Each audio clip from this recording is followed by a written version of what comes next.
পেঁয়াজের সাইজ কি ডবল করতে চাও? আপনার জমিতেও কি এই রকম ছোট ছোট পেঁয়াজ হয়েছে? আজকে একটা কৌশলের কথা বলবো, তার মধ্যেই লুকিয়ে আছে এই ছোট পেঁয়াজ বড় হওয়ার রহস্য।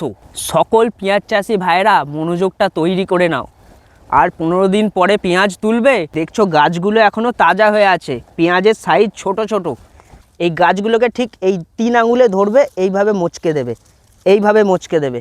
আর 10-15 দিন পরেই পেঁয়াজের সাইজগুলো এর দ্বিগুণ তৈরি হয়ে যাবে। তারপরেই পেঁয়াজগুলো আমরা তুলে ফেলবো। আসল কারণটা বুঝিয়ে দিই।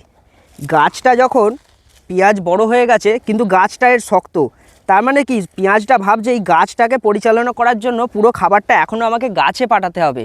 কিন্তু যখন আমি এর গোড়াটা মুচকে দেবো, তখন এই গাছ তার কনসেন্ট্রেটটা পুরো তার কন্দের মধ্যে অর্থাৎ পেঁয়াজের মধ্যে ফোকাস করবে। সে আর গাছের দিকে শক্তি বাড়াবে না, বাড়াবে শক্তি তার কন্দটা মোটা করতে। যা সাইজ ছিল তার থেকে আরও বেশি খাদ্য সঞ্চয় করে আরও বড় হবে। তাই দেখো, আমি এই পুরো জমিতে সব কটা পেঁয়াজ গাছ এরম করে মুচকে মুচকে শুয়ে দিয়েছি। এদিকে দেখো, লক্ষ্য করো, সব গাছ এরা মুচকে শুয়ে দিয়েছি।